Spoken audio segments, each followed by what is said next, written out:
Riquelme, Roma, Maradona, Palermo and Tevez. These are some of the most famous players to have ever pulled on the yellow and blue shirts of Boca Juniors. With 35 league titles, multiple domestic cups and 6 Copa Libertadores, Boca are one of the most successful teams in Argentina. Playing at the famous La Bombonera Stadium, they have a worldwide reputation. Can we add to their many successes as we spend 5 seasons at Boca Juniors? Welcome to La Boca, Buenos Aires. You join me on the first day in the job as Boca Juniors manager. Now we're going to spend 5 seasons in Argentina as we look to add to the trophy haul that Boca Juniors already possess.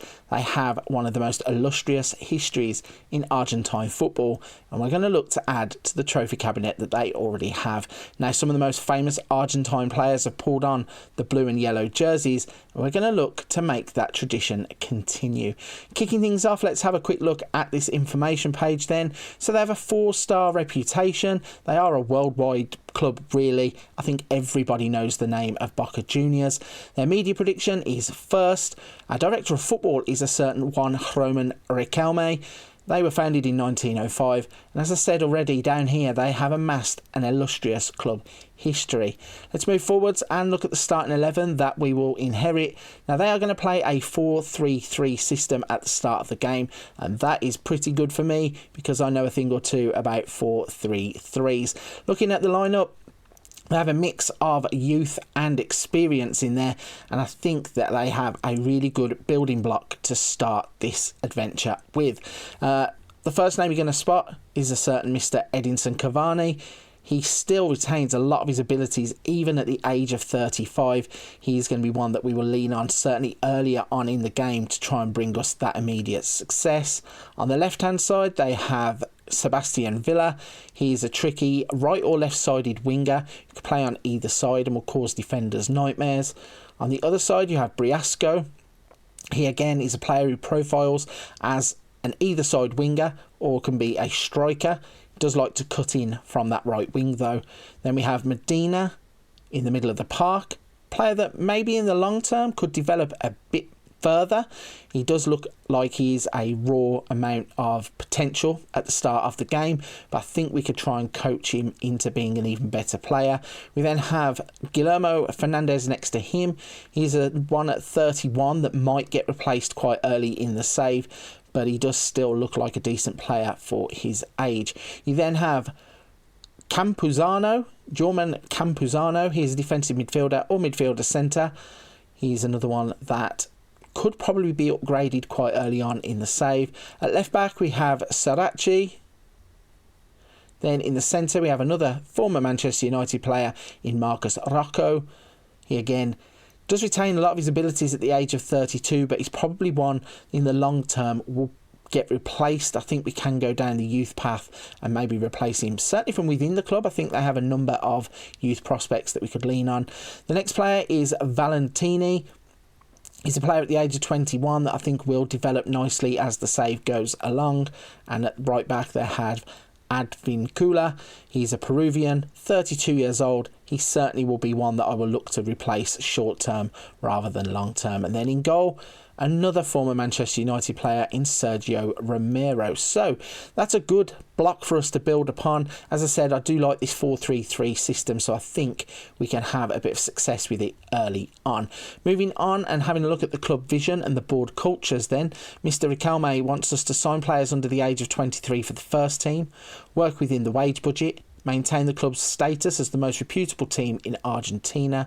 They want 1-year contracts for players over the age of 33, 2 years over the age of 31, 3 years over the age of 29, and a minimum 3-year contracts for first team players.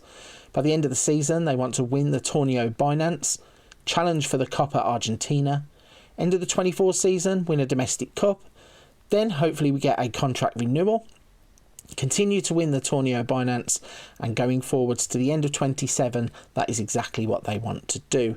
Moving forwards and having a look at the club vision for the supporters, they want us to sign high reputation players. Now, I'm presuming this has come because they have those Manchester United players on the books, plus they are South Americans, so it all makes sense for them to be going home at the end of their careers. But I think with the finances that will be available, we might not be able to do that early on, especially as we have the summer transfer window turned off and we only start making moves in the winter transfer window, which actually in Argentina is flipped around. So we'll start the game in December, so we won't have any transfers in that transfer window, but then later on in the year we will start to get into the market. You know what I mean.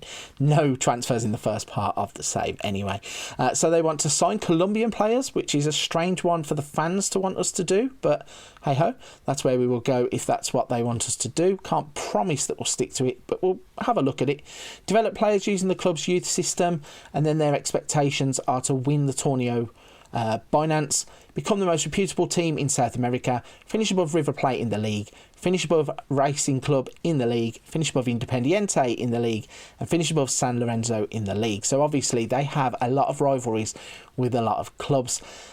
Early on, we should have the squad to go out and achieve those expectations quite quickly and quite often, I think, and then it's going to be about reducing the age of the squad. There are certainly a number of players in there that I think will be coming towards the end of their playing days quite quickly, and we will have to go out and replace them. So we now know what the board want from us, the supporters want from us, and what our starting 11 looks like.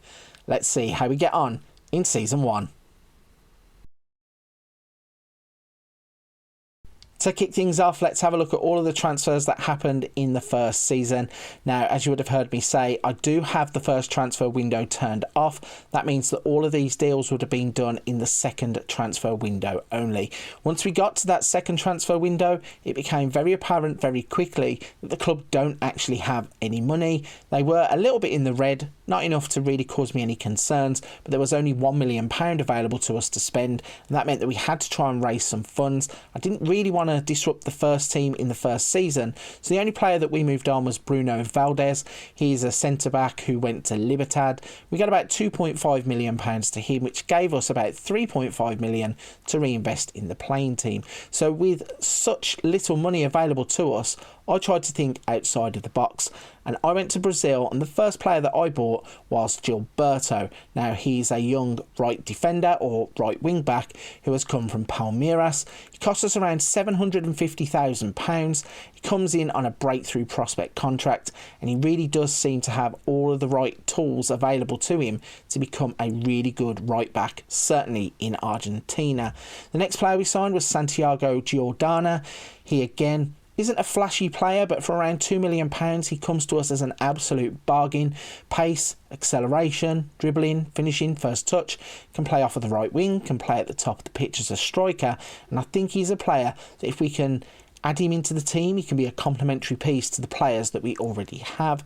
And the final player that we signed was Vitor Andre, another player from Palmeiras, and I think he's one that will develop as the save goes along. A ball of raw talent, can play as two different positions in the middle of the park. He has good pace, acceleration, marking, tackling, work rate, off the ball and positioning, and I do think he will develop nicely. So with all of the transfer business done, have the players had any impact? Let's check out how we got on in the first season.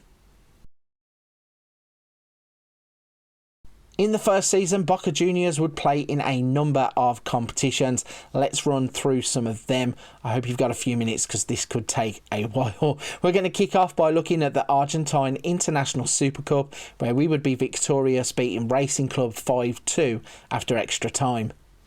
In the Supercopa Argentina, we were drawn against Patronato. We drew 2-2 in the game, and unfortunately we lost this one on penalties. In the Copa Argentina Axion Energy, we would enter in the 5th round, and unfortunately we would get knocked out in the 5th round too. We were drawn against Deportivo Madryn, and we would lose to them 4-2. That was quite an embarrassing loss, I will be honest. In the Copa Libertadores, we were drawn in Group E. We were paired up with Melgar, the strongest, and Metropolitanos. And in the group stage, we would do really well, playing 6 games, winning all 6 games, didn't have a draw or a loss. We had a 25 goal difference and we finished on 18 points. If we then move on to the second round, we were drawn against Barcelona SC, where we required penalties to go through after a 4-4 aggregate 2-legged affair. Then in the quarterfinals, we were drawn against SC Internacional and we would draw 6-6 after 2 legs. And unfortunately, we would exit the competition on penalties. So that just leaves me with the 2 parts of the league campaign that we went through. So the first part, the Liga Profesional de Football, the overall table, we played 41, we won 32 games, we drew 2, we lost 7, we had a 73 goal difference and we finished on 98 points to win the overall table phase. We won that by 13 points from River Plate, which was fantastic. In terms of some of the stats across the season, we didn't really have one player who stood out in terms of goals. They were shared around quite a bit. The average ratings, Sebastian Villa 7.62, Edinson Cavani 7.44. We had Advincula with 14 assists and Sergio Romero with 15 clean sheets. In the second phase of the Argentinian League, we went into 2 groups. We were put into Group B, where we would play 14 games. We would win 11 of those. We would draw 1, have 2 losses, have 34 goals scored, 14 against, have a goal difference of 20 and finish on 34 points to win our group. We then would go on and face, in the quarterfinals, Argentinos Juniors, where we would win 5-0. In the semi-finals, we would be paired off against Tigre. We beat them 5-1 to advance to the final, where we would come up against bitter rivals River Plate, and we would beat them 2-1 to win the overall Argentine League. It's a bit crazy. There are a lot of competitions and a lot of intricacies that go into Argentine football. It's absolutely mad. You play so many games. You need such a big squad. That is the reason why I think the registration requirements allow you to have 99 players, because you will need a lot of players to play in all of these different competitions. So just to recap them, 5th round of the Copa Argentina Action Energy. We won the Argentine International Super Cup, lost the Supercopa Argentina, got knocked out in the quarterfinals by Sport Club Internacional in the Copa Libertadores, and then we won everything overall in the league phase of the Argentinian system. A quick look at the finances reveals exactly what I was saying about the club. This club really don't have enough money for the size of the reputation that they have, and the fact that the supporters want you to go and sign high profile players. You just don't have enough money to do that. For the second season, we will have a transfer budget of £8.5 million and a wage budget of £498,000. We're already spending £464,000, but the problem is that the overall balance is £9.1 million. And if you think about all the competitions that we played in, there just isn't enough money coming into the club to justify spending all of the transfer budget in every single season. It's going to get to catch-22 where, as I said, we have older players that need moving on, but are we going to have enough money to replace them? I'm not convinced. If we go into the club vision, have a little look at the board vision. So our job security is secure, firstly. The board feedback is a B-, and our actionable objectives: work within the wage budget, on course, grow the club's reputation, reserving judgment. They still want all of those 1-year, 2-year and 3-year deals for 33s, 32s and 29s. Minimum 3-year contracts for the first team players. Now, for the 5-year plan at the end of next season, they want to reach the latter stages of the Copa Libertadores. They want to win a domestic cup, and they want to finish in the Torneo Binance's top 2 places. In terms of what they're saying for the B-, delighted with the positive atmosphere in the changing room, fairly pleased with the number of goals scored using the Gegenpress, pleased with your level of support in the squad. Overall, they give us a B+. With the supporters, a B+ also.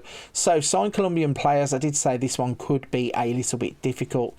With the money that we had, I really couldn't go and sign the right type of Colombian players that they would have wanted anyway. That's why we went down the path of signing the younger Brazilian players. But still, it's something that they will have to put up with, because if we're going to bring them success, we need to be able to do this our way. But overall, it's good feedback, a B- for season 1. let's have a look at what the squad looks like heading into Season 2.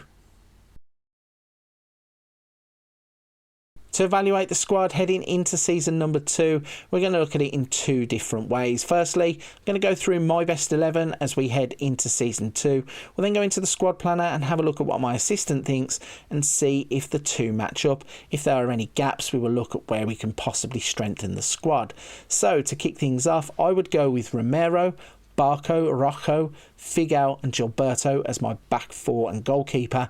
Vitor Andre, Fernandez and Medina as my midfield three.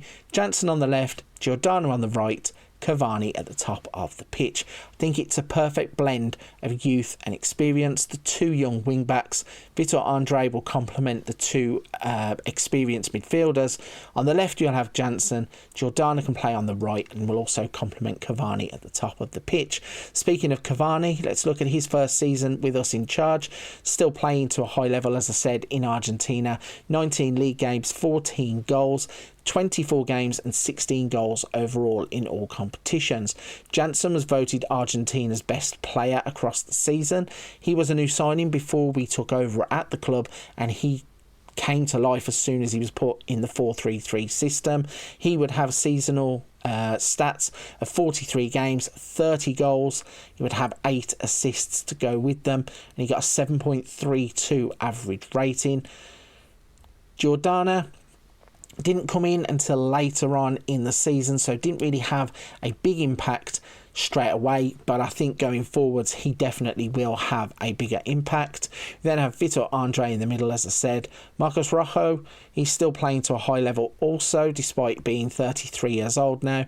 In this season he played 22 league games, scored 1 goal, had 1 assist and got a 7 average rating.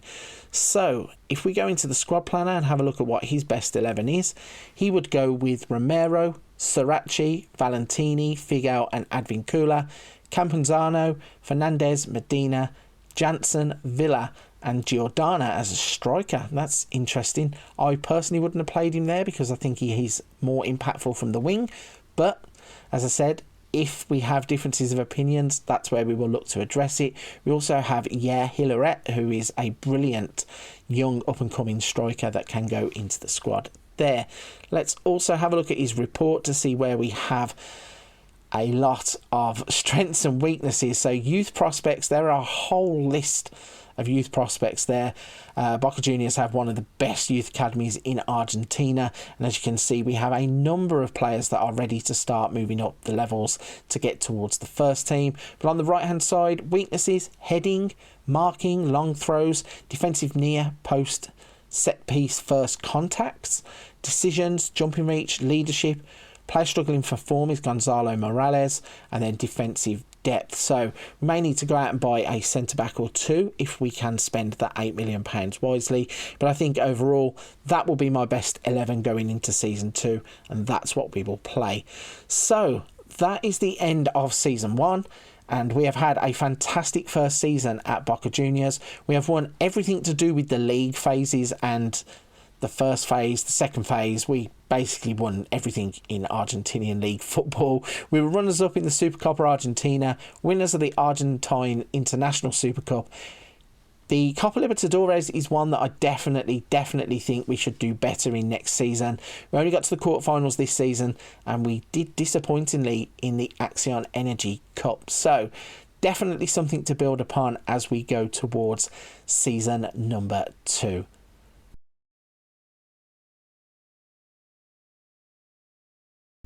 To kick off episode number 2, we're going to look at all of the transfers that happened in season number 2. Now, if you remember at the end of the first episode, there was around £8 million to spend, but the board only had £9 million as an overall balance. So I felt a bit guilty for trying to just blast that £8 million away. So I decided to try and sell some players to raise a bit more money. The first of which was German Campuzano. He has gone to the Middle East for around £8 million. Now plays for Al Ain. He's one that is no great loss. 28 years old, Colombian. We'd already signed Vitor Andre really to play in a similar position, so we'd already got cover in that position. The next player to go was Luis Advincula. He again is a player that we kind of had already replaced by buying Gilberto. He was a right back. He has gone to Brazil and he now plays for Corinthians. We got about £4 million for him. Aaron Molinas is another one that went to Brazil. Got about £2.5–3 million for him. He now plays for Botafogo. And the final player to leave was Lucas Blondell, a Swiss player playing in Argentina. Got offers from a Swiss club, wanted to go to Switzerland. He has signed for Young Boys. So it meant that once we got all of that money put back in, there was around £20 million to spend. But I didn't want to spend it all because, as I said, the club's way of running was to have just enough money in the overall balance to cover the transfer balance, if that makes sense. So I tried to spend wisely. The first player that I went and bought was Lautaro Valenti. Now, we've bought him from Parma, and hopefully he ties in a little bit with the higher reputation players playing in Europe. He's one that we have lured back to Argentina. We paid around £6 million for him, so it was a good start to the transfer window. We then signed Bernardo, another young Brazilian who can play in the middle of the park. We signed him from Santos for around $750,000. He was an absolute bargain. And another player at the age of 19 that should develop nicely in the save. The next player we bought was Ramon Mieres. And once again, we went to Europe and we bought a player back to Argentina. This time we went to Osijek and we bought the Argentinian back. He's a player who should be fantastic for this club. He, in the long term, will be replacing Edison Cavani. Built similar, 6 foot, strong player, good balance, good heading of the ball. Also has decent finishing. I think he will score a lot of goals in this save. The next player to come in was Kayan Fermo. Again, a right back, so really replacing Advincula, even though we'd already done that. We now have signed 2 Palmeiras right backs to develop as we go through the save. Next up was Brian Palacios. So we're getting into the territory now of signing nearly a whole squad, but he's another player at the age of 22, ties in with the Colombian players that the supporters want. And this one was only around £3 million, and I think he's a bargain considering his pace, his acceleration, crossing, dribbling, and those kinds of things. And the final player to come in was Thiago Costa. He's a Brazilian who was at Benfica, so once again going and raiding the European clubs to bring South American players home. Now, he isn't the finished article at the age of 20 and certainly will be a rotation piece, but I think he could go on to have a good career at the club. So with all of the transfer business concluded and a big swapping of the first team squad, how will the players bed in? Can they get straight to it, hit the ground running? Let's see how we got on in the competitions in season 2. Once again, Boca Juniors would play in a lot of competitions this season, so bear with me as I run through these. The first of which is the Argentine International Super Cup. Once again, played against Patronato, and we beat them 6-0. Up next was the Supercopa Argentina. We played against River Plate. We managed to win this one 2-1. After a disappointing showing in the Copa Argentina Acción Energy last season, we wanted to go certainly one better than the 5th round. So we entered the competition in the 5th round, drawn against Instituto, and we beat them 6-3. In the 6th round, we would play against All Boys. We beat them 7-1. In the 7th round, we were drawn against Banfield. We beat them 2-1. In the quarterfinals, we'd be drawn against Temperley. We beat them 4-3. In the semi-finals, we would come up against Atlanta. We beat them 2-0. And that meant that in the final, we would play against River Plate and we would win the Copa Argentina Acción Energy 2-0 against River Plate. Another competition that we would look to improve on last season in was the Copa Libertadores. Once again, we would be drawn in Group E. This time we would face off against Colo Colo, Águilas Doradas and Liverpool FC. This time we would play 6 games. We would win 4, draw 1, lose 1, had a goal difference of 12, and we would go through with 13 points. That would put us through to the 2nd round. We would be drawn against Millonarios FC, beat them 4-3 on aggregate. In the quarterfinals, we'd be drawn against Union, where we'd beat them 3-2 over 2 legs. In the semi-finals, we would come up against River Plate. We'd beat them 4-3 on aggregate. And that meant in the final, we would play against Flamengo and we would go on and win the Copa Libertadores for the very first time, beating Flamengo 2-0. Let's have a little look at that final and show you exactly what happened. So goals from Janssen and Barco secured my first Copa Libertadores. Once again, that leaves us with the Argentine League, and this again is complicated with the 2 different phases. So the first phase, we would go on and play 41 games, amassing 100 points impressively. This time we would play 41 times, we would win 31 of them, draw 7, lose 3, have a 76 goal difference and get 100 points to win the league by 12 points from Racing Club. River Plate could only get 78. Last season we didn't have many goal scorers who were in the top of the list. This season we have the top 2 in the league. We have Lucas Janssen scoring 34 goals and Ramon Mieres, as I said, 28 goals. I said that he would score goals and would be the long-term replacement for Cavani. It might have actually happened in the short term. In the average ratings, Janssen got 7.79 and he got 14 assists. He also got 11 Player of the Match awards and Marcos Rojo got himself 12 yellow cards. So in the second part of the Argentine League, we would go into the group phase where we were put in Group A this time. And this time around, we would play 14 games. We would win 9 of them, draw 4, have 1 loss. We would score 40, concede 24 for a goal difference of 16. And that would give us 31 points. We would win that part of that phase by 5 points. Up next, we go into the quarter-finals where we were drawn against Estudiantes. We beat them 5-1. In the semi-finals, we would come up against Talleres and we would beat them on penalties after a 2-2 draw. And that meant we were in the final once again. And in the final, we would beat Lanús 3-0. Fantastic way to round out the league competitions. And in that final, an own goal from Di Piacido, a Mieres goal and a Bernardo penalty in the 96th minute was enough for us to secure another Argentine League title. So, as I said, it's a bit crazy having these 2 different phases. I suppose it works for them in real life. But what a absolutely tremendous season. Every single competition we have entered, we have ended up winning. I don't know how we're going to top this season, but let's have a look at the finances and see what's available to us for Season 3. So once again, in the finances, I need to point out that this club just does not make money. We have won every single competition that was available to us, and we still only have an overall balance of £9.4 million. But we do have a transfer budget of £11.5 million. So it means that if we want to keep this club healthy, they are really going to be relying on selling players. Now, I have done my utmost to keep players like Barco because I know what he's worth to the club. But it gets to a point where we may need to cash in sooner rather than later just to keep the club afloat. So as I said, a transfer budget of £11.5 million, a wage budget of £546,000 and an overall balance of £9.4 million. Look at the club vision then. In terms of the job security, it's secure.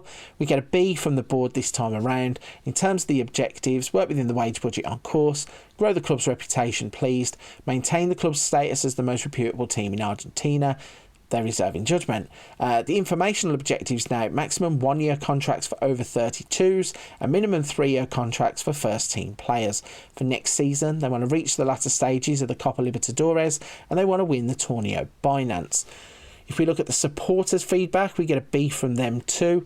Once again, disappointed with the lack of Colombian players we're signing, but they want to develop players using the club's youth system, and they are delighted with that. For the expectations, they want to finish above River, Racing Club, Independiente, San Lorenzo, which we are achieving, and they want to maintain the club's status as the most reputable team in Argentina too. So at this stage, we are getting some really good feedback. I would like that job security to be a little bit more than secure, But I think we're doing a good job as we are heading into Season 3. So let's have a look at the squad. Let's have a look at the squad then as we are heading into season number 3. So once again, we're going to go about this 2 different ways. Firstly, my best 11, or the best 11 that I feel going into season 3. We'll have a run through that. Then we'll look at the assistant manager's best 11 to see where the gaps are and see where we might need to improve the squad. So to kick me off, I'm going to go with Romero, Barco, Valentini, Figao and Gilberto. We then have Vitor, Andre, Fernandez and Bernardo as my midfield 3. Jansen on the left, Palacios on the right, and Mieres now up top. As I said, Mieres has come in and he has displaced Cavani straight away. Look at the stats on this. 42 league games, 28 goals, 7 assists, 5 player of the match awards, and a 7.31 average rating in his first season. Overall, he played 60 times, scoring 46 goals and chipping in with a further 10 assists. He's been an absolute bargain of a signing. Palacios has come in also. He played quite a few games in the first season as well. 15 league games, 4 goals. Overall, 24 games and 5 goals. On the left-hand side, Jansen once again was voted Argentina's best player. Looking at his stats, 36 league games, 34 goals, 14 assists, 11 player of the match awards. Over the season, 50 appearances, 42 goals, 13 of those were penalties, 19 assists. Absolutely fantastic. Average rating of 7.79 across the season. We then have Bernardo in the middle. He's played some really good football since he has been at the club. He played in 51 total games last season, 36 in the league with 12 goals and a 7.01 average rating. Vitor Andre has become the anchor of the midfield, playing in 36 league games, scoring 5 goals, and 53 games, scoring 7 overall in all competitions. And then Valentini has now took over as our main centre-back. He had himself a decent season. Did only play in 14 games, but the games that he was called upon, he really did play well. And that's kind of now put him above Rojo in the pecking order. Barco is coming along nicely also, as I said, kind of forcing him against his will to stay at the club. Really wants to move away, but I really want to keep him. And then on the other side, Gilberto is also developing nicely as a footballer, and I do think that we have now 2 really good right backs, both of which came from Palmeiras. If we go into the squad planner, have a little look at the best 11 according to the assistant manager. So it's Bray in goal, Sirachi, Valenti, Figao and Weigand, Fernandez, Bernardo, Medina, Jansen, Villa and Mieres. So we both agree on Mieres and Jansen. Villa is getting him in his best 11. Then Bernardo, Medina, Fernandez. He puts Valenti, and yeah, the right back of Weigand is an interesting one because I don't really rate him as a player, and I think he's one that probably will be moved on pretty soon anyway. Looking at the report then, so once again, lots of youth prospects in the first team and around the first team. Player partnership of Fernandez and Medina in the middle of the park. Best player form is Gonzalo Morales, who had an 8.90 in his last 5 matches. The weaknesses, handling, overall depth, reflexes, long throws, punching, so goalkeeping stats seem to be a weakness. Leadership, not enough leaders. Player struggling for form as Esteban Rolon, could do with depth in goal. Yep, so there it is. I think we need a goalkeeper. I think Romero's doing a good enough job. My assistant obviously doesn't, because he doesn't rate him all of a sudden, and I think that that's probably going to be a priority going forwards unless Romero decides to leave, which will then bring it forward even further. Looking at the competitions one last time then, we have had a fantastic season. We have won every single thing that we have entered. How are we going to top this in Season 3? The only thing I can think we can do is just go and do it all again.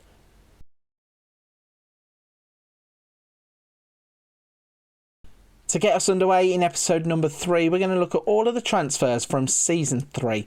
The first thing we're going to look at is the players that have left the club. Kicking things off with Jan Hurtado. He's a player that really wasn't going to get into my first 11, especially now that Mieres has come in and was scoring goals for fun last season. We decided to allow him to go to America MG for around £3.5 million. The next player to leave was Nicolas Valentini. Now, we didn't want to let him go at all, But an offer of around £12 million came in from Bahia, and we just couldn't turn it down. The way the club is run and the finances involved in this deal meant that we could go out and sign other players that would be more valuable to us in the future. The next player to leave was Vicente Taborda. He's a right-sided midfielder who was okay, he was in and around the first team, but definitely wasn't going to get in. And when we signed a player to replace him anyway, you'll see exactly why we allowed him to go in a second. He has gone to Corinthians. The next player to go was Santiago Giordana. He's a player that signed in the first season. Couldn't get in the first team now, and we have decided to allow him to move on to Alianza. That means that we now started to reinvest the money that we had. The first player that we bought in was Juan Sforza. He actually came in on a free transfer, which was an absolute steal. Couldn't believe that he was on the market. We just swooped in after he left Newell's Old Boys. We picked him up and he plugged himself right in the middle of the park, and he played some really good football. The next one to come in was Lucas Escobar. Goalkeeper was a position that we talked about at the end of episode number 2, and this is what we went and bought. He is only supposed to be a rotation option, but he did end up actually taking the number 1 shirt off of Romero. The next player to come in was Federico Redondo, another free transfer that comes in from Argentinos Juniors, and he has played some decent football across the season as well. Has some really good stats, as you can see, passing, long shots. In terms of his physicals, at the age of 22, it's another steal. The next one to come in is the one that would replace our right winger, and it's Gianluca Prestiani. He's a wonder kid who will only get better. At the age of 19, it took us around £12 million to get him from Vélez, but he was worth every single penny. The next one to come in fact the last one to come in, was Nicolas Tagliafico, and again this one ties in with those high reputation players that the fans wanted. Been playing his club football in Europe, likes of Lyon and Ajax. He was available for around £250,000 from Lyon. We just decided to go out, splash the cash, get the player in, and he's now a solid option at left back, which allows us to play Barco in a number of different positions. Right then, those are the players that we have bought in. How would they gel? What could we achieve in season number 3? Let's go to the competitions and find out. Now, Boca Juniors would normally play in a lot of competitions, but this season we played in even more. To kick things off, we're looking at the South American Recopa, and we played against Fluminense. We would beat them 4-2 across 2 legs. In the Argentine International Super Cup, we would be drawn against Racing Club. We would beat them 6-2. In the Supercopa Argentina, we would face off against the same team, Racing Club. This time it was a 3-3 draw and we would win on penalties. Next up is the Copa Argentina Acción Energy, and just like in Season 1, the 5th round would be the only round that we would play in, as we would lose 1-0 to Almagro. In the Copa Libertadores, we would be drawn in Group A. We would go up against Colo-Colo, Peñarol and Cerro Porteño. We this time would play in 6 games. Once again, we would win 6 games. We would have a goal difference of 20 and we would finish on 18 points. That would qualify us for the 2nd round, where we would play against Católica Quito. We would beat them 5-1 over 2 legs. In the quarterfinals, we would play against Atlético Paranaense. We'd beat them 4-2 on aggregate. In the semi-finals, we'd come up against River Plate, and we had 2 absolutely crazy games. We beat them 8-6 over 2 legs to qualify for the final, where we would play against SC Internacional, and we would go on and win back-to-back Copa Libertadores. If we show you the final there, just so you can have a little look, Barco and Mieres getting the goals. They did score a late goal through Rafael Elias, but Barco became the first Argentinian player, I believe, to score in back-to-back Copa Libertadores finals and set himself a new record. So that just leaves us with the league, and once again split into 2 halves. So in the first half, with the overall table, we would play 41 games, we would win 32, draw 5, lose 4, have a goal difference of 74, and this season we would finish on 101 points. And if that's not impressive enough, look at the teams just below us. River Plate, 41 games, 99 points. Racing Club, 41 games, 95 points. This season we were in a proper title race. We had to be at our very best to win the league. Once again, looking at the stats, goal scorers this season, Mieres couldn't get in and amongst the top goal scorers. In terms of the average ratings, we had Palacios with a 7.50, Sforza got 15 assists, Palacios got 8 Player of the Match awards, and Figueroa got himself 12 yellow cards. For the second phase of the Argentine League, we would be put into Group A. This time we would not win Group A. We would finish in second place, 1 point behind Racing Club, but it was still enough to qualify us for the next part of the competition, and that was the quarter-finals, where we would play against Tigre. We'd beat them 3-1. Then into the semi-finals, we'd be paired off against River Plate. We'd beat them 1-0. And then in the final, we would play against Racing Club, and for the third time this season, we would beat them in a competition to win the Argentine League once again. Just to show you this final, goals from Sforza, Mieres, after 10 minutes and 44 minutes, him getting himself 2. Sforza also got an assist. Fantastic final ending. A fantastic finish to the Argentine League season. Sees us win another competition. So we have now won the league 3 times. We've won the Copa Libertadores twice. We have won a number of Super Cups, which is crazy. We've won the South American Recopa. The only thing is we just got knocked out by Almagro in the 5th round of the Copa Argentina Acción Energy. But apart from that blot, which we can look over, we have had another fantastic season in Argentina. Looking at the finances, I will sound like a broken record, but once again, this club does not generate enough money. We are trying our very best, selling players, winning competitions, but still we have an overall balance of 8.1 million, a transfer budget of 8.2 million, and a wage budget of 640,000, which means that if we again spend all of the transfer budget, the club go into debt, and the wage budget we could adjust, but I'd rather see what we can do in the transfer market anyway. In terms of the club vision, we are still secure in our job, and once again we get a B from the board in terms of the feedback. For the actionable objectives, work within the wage budget on course, maintain the club's status as the most reputable team in Argentina. We are doing sign players to sell for a profit now. So obviously the board realised that money is an issue, and they are starting to tell us that if we want money, we need to start selling players. So Barco could be on the chopping block soon.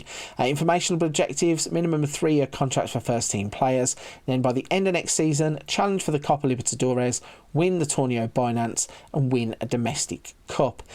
With the board feedback, so as said, we get a B there. They're pleased with the Copa Libertadores final win, the win against Racing Club in the Copa de la Liga Professional, and fairly pleased with the number of goals scored whilst using a Gegenpress. With the supporters, we get a B-.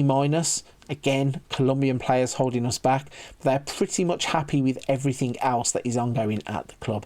So once again, a B and a B- for feedback is good feedback. Let's have a look at the squad as we head into season number 4.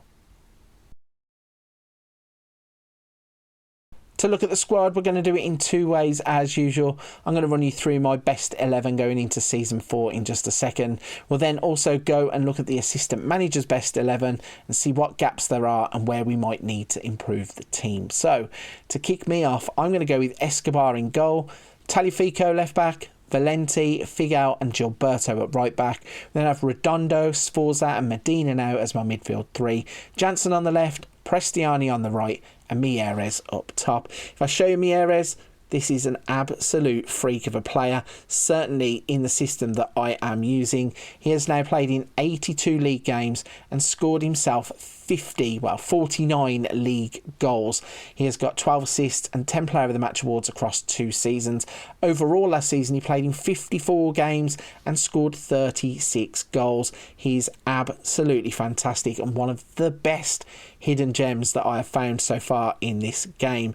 Looking at Janssen, he found his game time quite limited after last season's height, but he's probably still the best option on the left. Played in 30 league games, scored 9 goals, could not hit the heights of last season.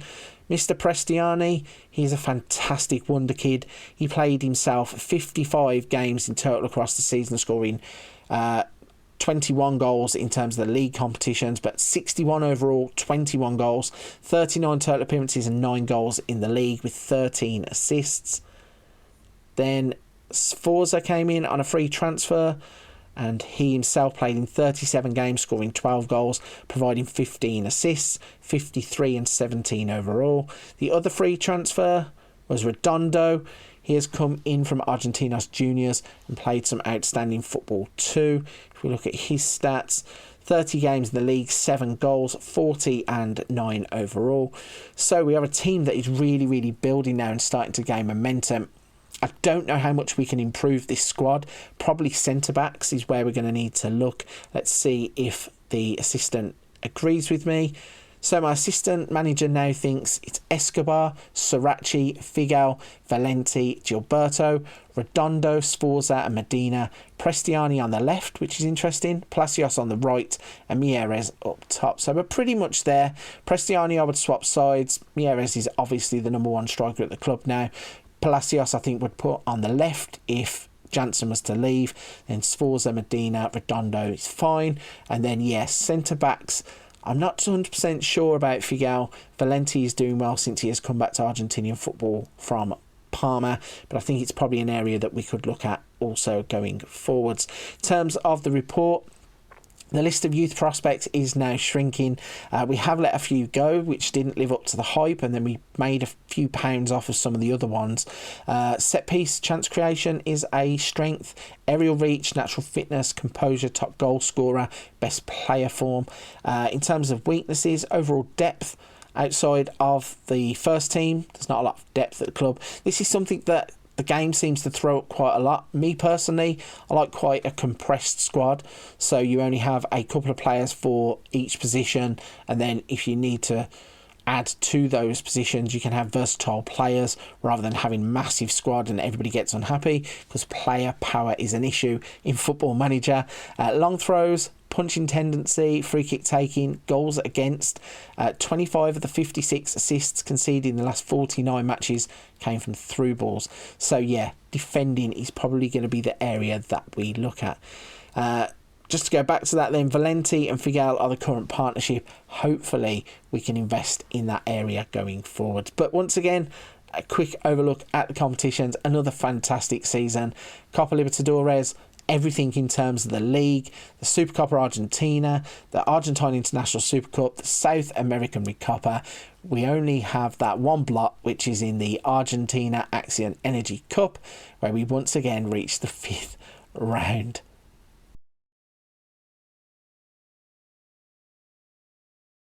Let's kick off episode 4 by going through all of the transfers from season number 4, starting off with the players that have left the club, the first of which was Thiago Coza. We bought him from Benfica as a bit of a project, a development player to go forwards with, but it hasn't really worked out. He still pretty much looks like the same player that he was at the start when we bought him, so we allowed him to move on. He has gone to Estrela de Amadora. The next player to leave the club was Ezequiel Fernandez. This one actually hurt a little bit. I didn't want to sell him, but he wasn't getting enough game time. Now, I think he's a fantastic footballer, but the money that we got, around £5.5 million, was valuable to us. And if he wasn't going to get in the first team, I had to just allow him to leave, which was sad, but it had to happen. And the final player to leave was Aaron Anselmino. He's a player who wasn't going to get into the first team. As I said, we do need to improve our centre-backs. So he was given up as a sacrifice, because the first player that we went and signed was Gonzalo Escudero, former player from Racing Club. He comes in for around 750,000 to about £1 million, I think it was. 19 years old, was playing in the Argentine under-20s, and he has all of the ability, I think, to go on and be a fantastic centre-back. We're going to put him in a partnership with Sebastian Boselli. Now, this one is absolutely hilarious. We went to River Plate, of all places, and we poached their best defender. We did have to pay £8.5 million, and it did quite obviously state there was Boca Juniors River Plate tax to go on that. But we managed to get in there, we got our man, and we got out with the defender. And at 23 years old, the Uruguayan should slot in quite nicely and feature very often for our defence. The final player to come in season number 4 was Riquelme Felipe. He is a wonder kid who plays for Palmeiras. You might notice a pattern in terms of the wonder kids here. Keeping it in South America, we have gone and got the Brazilian wonder kid. He can play wide left, he can play wide right, he can also play through the middle. He is an exciting player for sure. So with all of the transfer business done, have any of the players had an impact on the first team, and what did we achieve in the competitions? To kick off the competitions, once again, we would play in the South American Recopa, and we would play against Atletico Mineiro this time, and we would beat them 5-2 over 2 legs. The next competition would be the Argentine International Super Cup. We would play against River Plate, and we would beat them 2-0. In the Supercopa Argentina, we would play against Ferro. We would beat them 3-0. In the Copa Argentina Axion Energy, we would go in the 5th round. We'd play against Platense, tried to rotate the team and very, very nearly got knocked out again. Took penalties, but we got through after a 2-2 draw. In the 6th round, we were drawn against Barraca Central. We beat them 5-2.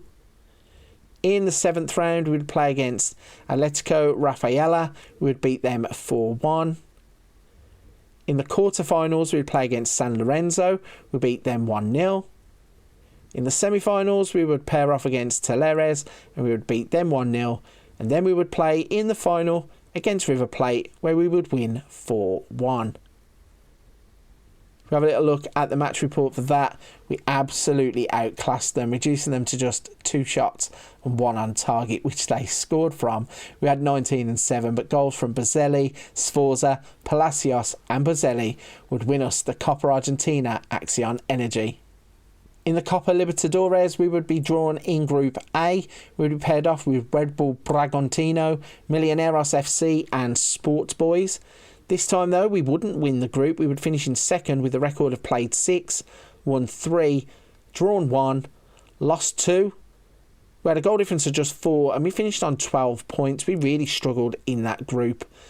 That, though, meant that we would qualify still. We go into the 2nd round, play against SC Internacional. We would lose 6-3 on aggregate in a season that really is disappointing, only finishing in the 2nd round of the Copa Libertadores. Finally, that means we turn our attention to the league and once again split into 2 phases. So in the league part of the league, the overall table, we would play in 41 games. We would win 33 of them, draw 6, lose only twice, have a goal difference of 89. We would get 105 points. Now, last season, we were pushed all of the way by a couple of clubs. This season, we were well off in the distance ourselves, winning the league by 15 points. Look at some of the stats whilst we're here. Prestiani got himself a 7.47 average rating. We had Prestiani also get 9 Player of the Match awards. Leandro Bray got 9 clean sheets, and Talifico got himself 19 yellow cards. In the 2nd phase, so the group, we were put into Group A. We would finish as top of that group, winning it with played 14, won 11, drawn 2, lost 1. We had a goal difference of 23, and we finished on 35 points, winning that phase by 10 points. That would put us through into the quarter-finals, where we would play against River Plate. We would comfortably beat them 3-1. In the semi-finals, we were drawn against Atletico Tucumán, beat them 3-1. And then in the final, we would play against Racing Club in a 0-0 board draw, which went all the way to penalties, but we managed to get our hands on the trophy. So another fantastic season where we have pretty much won everything that we have entered apart from the Copa Libertadores. So we haven't yet managed to crack the whole lot with the amount of games that we're playing, though. The squad and the squad depth that you need to go and win everything is insane. And when the money isn't good, it means that you really are digging deep in the final stages of the season. But what can you say? A league win in both phases. We have won the Copa Argentina Axion Energy, the Supercopa Argentina, the Argentine International Super Cup, the South American Recopa. The only one that eluded us this season was the Copa Libertadores.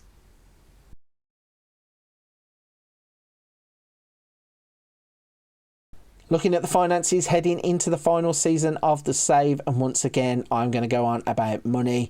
This club just cannot generate revenue. I'm not too sure why. We are winning everything that we can win. We are selling players now to try and fund other players to come in, cheaper players. Okay, not cheaper players, but certainly the replacements aren't as expensive, or we're not spending as much on single players as we are recouping money by selling them. It means that we will have a transfer budget of £6.8 million, but the club is £6 million in the red. The wage budget is £647,000. We're spending £590,000. In terms of the club vision, we are still secure in our job. We still get a B from the board. And in terms of the actionable objectives, work within the wage budget, we're on course. Maintain the club's status as the most reputable team in Argentina, we are on course. Sign players to sell for a profit. So once again, the board know about the cash flow issue. Informational objectives, maximum 1 year contracts for players over the age of 32. And then at the end of next season, challenge for the Copa Libertadores, win the Torneo Binance. So from the board, we get the B, and they are trying to strive to make progress on and off the pitch. In terms of the highlights, the 5-4 Copa de la Liga professional final penalty win over Racing Club. Very pleased with the 4-1 Copa Argentina Axion Energy final triumph versus River Plate. Pleased with the positive atmosphere in the changing rooms. In terms of the supporters, once again, B-. This is getting a consistent thing. Colombian players disappointed. Everything else pretty much on course. So, some good feedback heading towards the final season. Let's go and check in and look at the squad as we go towards season 5.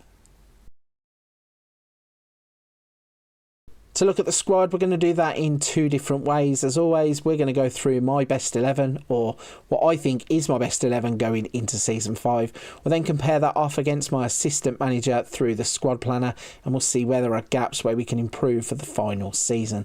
So to kick this off, I would go with Escobar in goal, Barco, Escudero, Boselli, Gilberto. In the middle, Redondo, Sforza and Bernardo. On the left, Riquelme, Felipe. On the right, Prestiani. And at the top of the pitch, Mieres. As always, let's start off by looking at Mieres' goal scoring record for the season. He got 15 goals in 32 appearances, or 19 in 46. So not quite as good as the previous two seasons, but he's still doing the business at the top of the pitch. Riquelme Felipe has come in, and he has had a big role playing off of the wing. 33 league games, 15 goals and 6 assists. Overall, 43 games played, 26 goals. On the other side, Prestiani continues to be impressive. Looking at his record, 38 games in the league, 21 goals, 14 assists. Overall, 52 games, 26 goals and 22 assists. He's been absolutely brilliant. The only problem with him, the vultures are now starting to circle around, and they are looking at him and trying to get him off of us. Luckily for us, the one thing that we did was got rid of the minimum release clause in his contract, which meant that he can't go anywhere. Speaking of that minimum release clause, that's another thing that we did with this guy, Mr. Barco. We managed to put a minimum fee release clause at renewal of £30 million. That is one of the reasons why he's still at the club, and that sale, if it was to go through, if somebody was to try and buy him for £30 million, would set the club up and get rid of those debts. Let's look then at the squad planner, at my assistant's report. He goes with Escobar in goal also, Srirachi, Escudero, Figal, Bozelli, Redondo, Sforza and Medina, Barco, Prestiani and Mieres. So interesting to use Barco as an inside forward rather than a left back, but he can also play in the middle of the park too. Sforza, Medina and Redondo are sound. Escudero is coming through as a breakthrough defender. I would put Bazzelli in the middle myself personally, but obviously he can play as a right back too. So I think looking at that, we still probably need a goalkeeper. We still probably need another centre back. I think right back we're covered, left back we're covered, and everywhere else on the pitch is pretty much sound. If we look quickly at his assistant report then, strength to acceleration, flair, technique, passing, vision, overall squad standard now. Even though the depth of the squad is not good, that's a weakness. The overall standard is good, so we'll take that. Off the ball, first touch, composure and attacking depth. And then those weaknesses are overall depth, reflexes, long throws, punching tendency, strength, goalkeeper depth, defensive depth. So exactly what I was saying, we probably need another centre-back. We need a goalkeeper too. So, Season 4 has brought us even more success, winning everything that we could win apart from the Copa Libertadores. That will definitely be the number one priority going into Season 5. We want that trophy once again.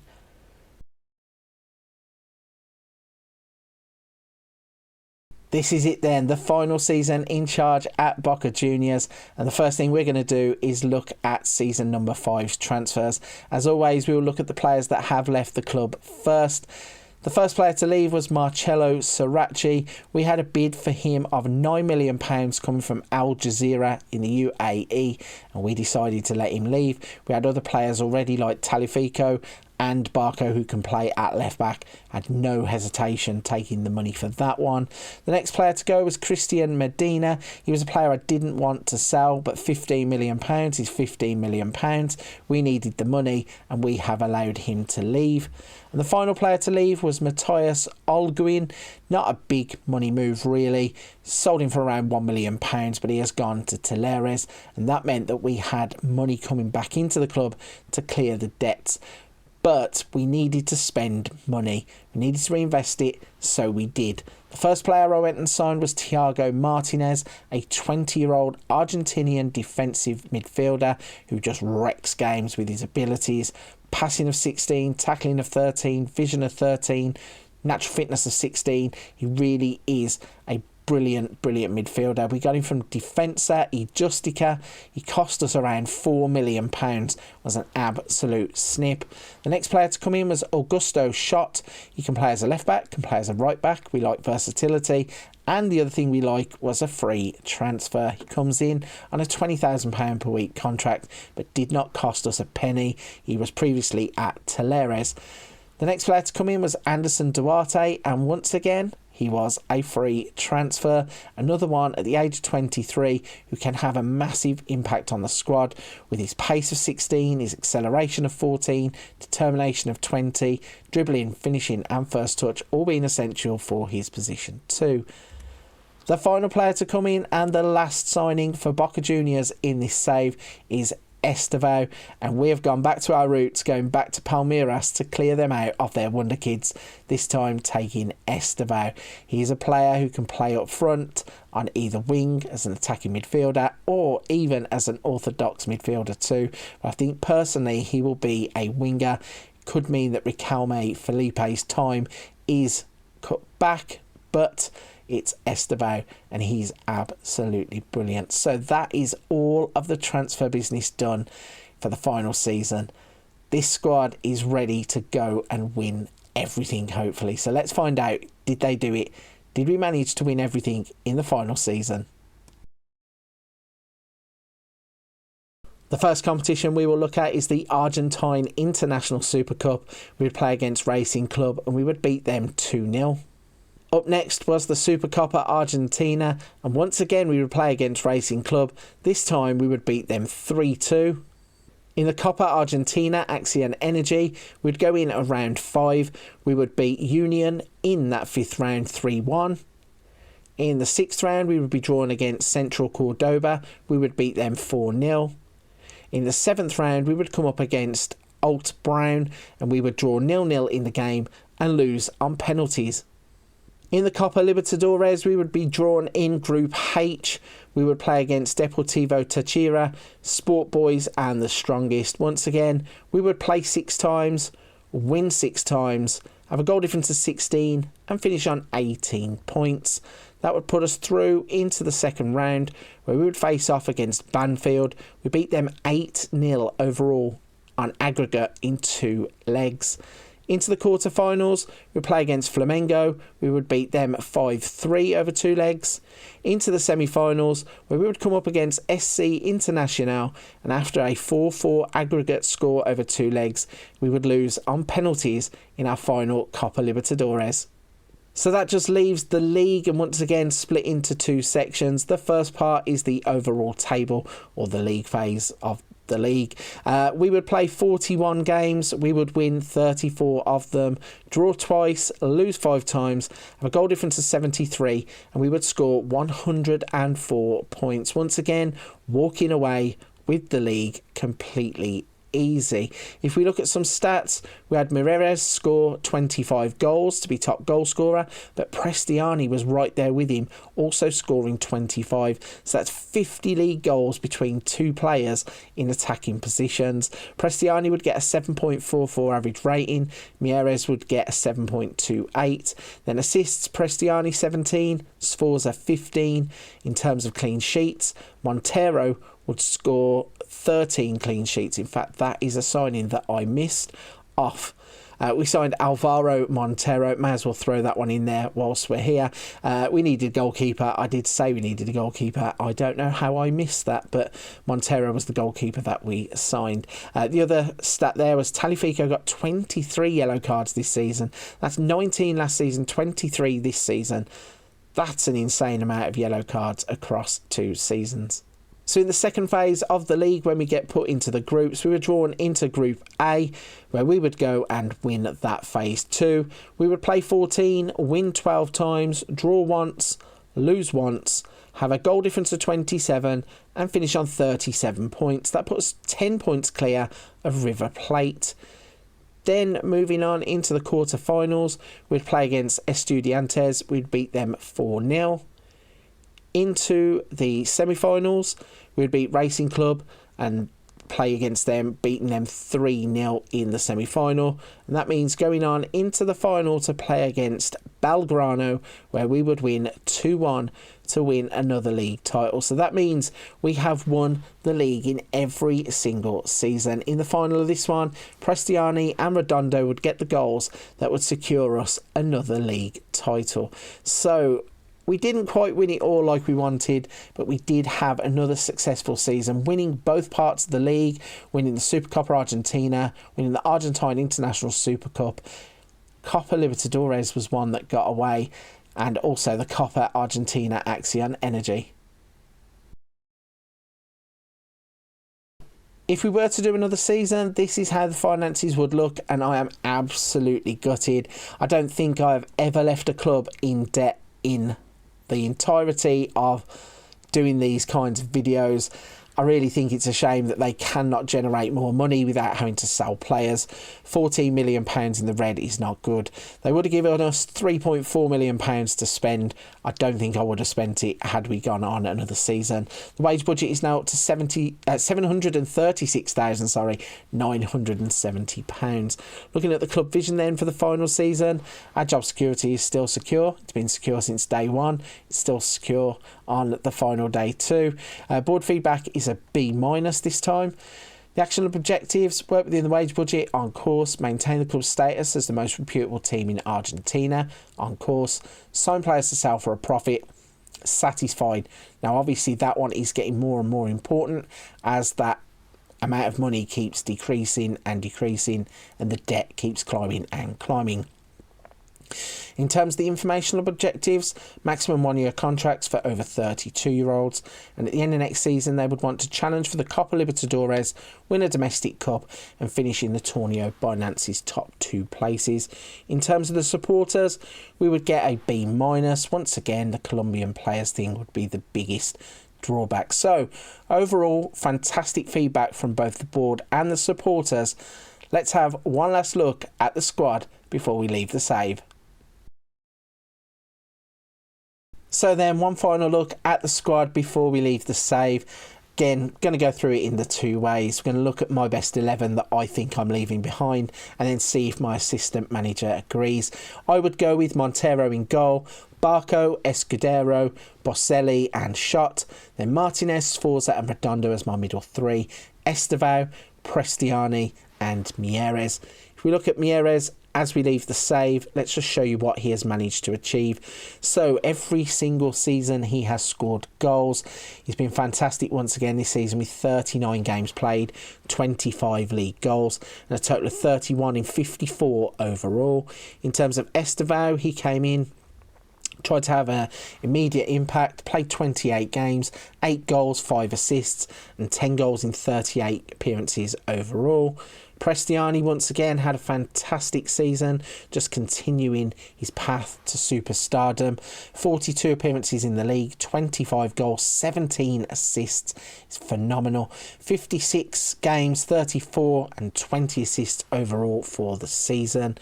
If we look at the new boy, Thiago Martinez, he also had a brilliant season, bedding himself straight into the team. 39 league games, 7 goals, 5 assists, 49 and 9 overall. Finally, Barco, as I said, we pretty much arm up the back, forced him to stay at the club, and he will be with us when we leave. So I'm presuming that the moment I leave the club, he will leave the club. But he has been a fantastic servant to me across the entirety of the save. Then Boselli, who we stole from River Plate, that was quite funny. He has had a brilliant season too, and another one that I think will, if we were still at the club, he would have developed as we would have gone along. In terms of the squad planner then, let's look at the assistant manager. So Montero, Barco, Facendini, a youth player, Boselli, Schott, Redondo, Bernardo, Sforza, Duarte, Prestiani and Estevao as a striker. So some interesting choices there. Estevao being the striker, I personally wouldn't play him there, but you know, the assistant manager sometimes picks out these little nuggets of information that you should probably be looking at. Duarte is a sound option on the left. Prestiani is definitely my right-sided player. Then Bernardo, Sforza and Redondo, no problems there. Boselli, Facendi is an interesting one. Schott, Barco and Montero. So all in all, I think it's pretty similar. One or two that are switched around and we could probably fit it together like a jigsaw to make it all work. So in the final season, once again, competitions, we've won the league, we have won 2 of the Super Cups, didn't win in the other competitions. If we go to the club info page just to round this off and go to the overview to show you all of the successes then. So in terms of the Copa Libertadores, we won it in 24 and 25 seasons to add 2 of those. The Axion Energy Cup, 24 and 26. The Copa de Liga Professional we didn't play in. This one is the league. So we won it in 23, 24, 25, 26, 27. The South American Recopa, 25, 26. The Argentine International Super Cup, we managed to win 23, 24, 25, 26, 27. Supercopa Argentina, 24, 25, 26, 27. So we have had some absolute fantastic seasons in charge of Boca Juniors. We have won loads of trophies. We even managed to get ourselves into the Hall of Fame in Argentina. It's been an absolutely brilliant save. Boca Juniors are a fantastic team, one with a worldwide reputation and one that you should consider managing if you want a good challenge and a fun challenge, especially with the way that the money and the club is set up structurally. It will give you a great challenge. Right then, if you have enjoyed this series, please don't forget to hit the like button. Also subscribe to the channel. There will be more of these types of videos coming very soon. For the next challenge, I think we might be off to France. I think we're going to go and rebuild a team in Liga 1. Before you go, don't forget to check out the rest of the channel. There are other videos such as hints, tips, tutorials, Wonder Kids, Let's Plays, something for everybody on the channel. But for this one, big thank you for watching the entire Boca Juniors series. I'll see you on another video very soon.